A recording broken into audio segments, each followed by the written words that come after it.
ముస్లింల యొక్క సామాన్య హిందూ యొక్క భావాలు ఎలా ఉన్నాయో మనం అందులో పరిశీలించాం. హలీము తిన్నటువంటి హిందువులు ఉన్నారు, రంజాన్ ఇఫ్తార్ విందులిచ్చిన హిందువులు ఉన్నారు. మరి బోనం ఎత్తిన మీ బయ్యా ఎక్కడ్రా?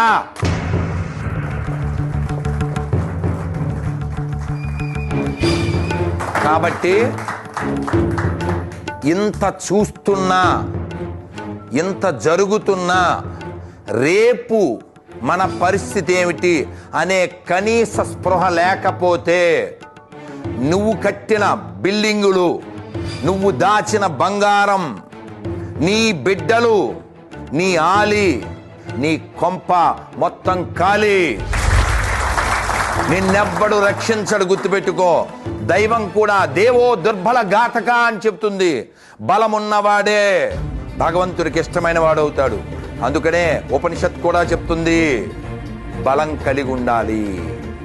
బలం లేని వాడికి భగవంతుడు బలహీనేన అలభ్య. కాబట్టి బలహీనత మరణము. స్వామి వివేకానంద చెప్పారు బలమే జీవనము. కాబట్టి మనమంతా జీవిద్దాం, ఈ ధర్మం కోసం జీవిద్దాం, ఈ దేశం కోసం జీవిద్దాం, ఈ దేశ ధర్మాల కోసం మరణిద్దాం, మరణించి కూడా జీవిద్దాం. ఈ దేశం హిందుస్థాన్గా ఉన్నంత కాలం మాత్రమే ప్రపంచంలో ప్రశాంతత, ఆనందము, వికసిత హృదయాలు ఉంటాయి. ఒక్కసారి హిందువులు తగ్గిపోతే, మ్లేచ్ఛ మతాలు పెరిగిపోతే ఇక్కడ రాజ్యాంగం ఉండదు. వారి రాజ్యం వచ్చిన తర్వాత సుహృద్భావ వాతావరణం ఉండదు. నువ్వు నెత్తిని పెట్టుకుని మోసినటువంటి సెక్యులరిజం కూడా ఉండదు, ఉండబోదు. కావాల్తే పరిశీలన చెయ్యండి. 10 రాష్ట్రాలలో హిందువులు మైనారిటీ అయ్యారు. అక్కడ ఇల్లు సామూహికంగా అమ్మబడుతున్నాయి, అమ్మాయిలు సామూహికంగా మానభంగం కావింపబడుతున్నారు.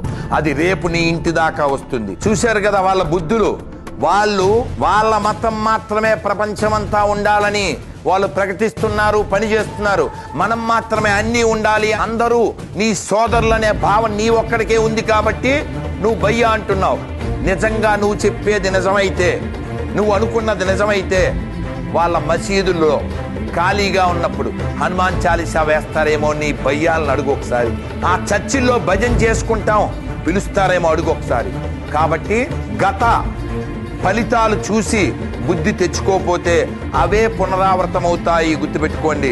మరోసారి భారత్ ఖండించబడకూడదు అంటే హిందువులు కలిసి ఉండాలి, హిందువులుగా ఉండాలి, ఈ హిందుస్థాన్ని కాపాడాలి. అందుకోసం అఖండ భారత్ మనం సాధిస్తామో లేదో, ఉన్న భారత్ ఖండితం కాకుండా ఉండడానికి మనమంతా కలిసి ఉందామా వద్దా? కలిసి నడుద్దామా వద్దా? మాట్లాడదామా వద్దా? ప్రశ్నిద్దామా వద్దా? సమయం వచ్చినప్పుడు ఎదిరిద్దామా వద్దా? దీనికోసం ఒక్క అటెంప్ట్ చేయండి. భారత్ మాతాకి, భారత్ మాతాకి వందే.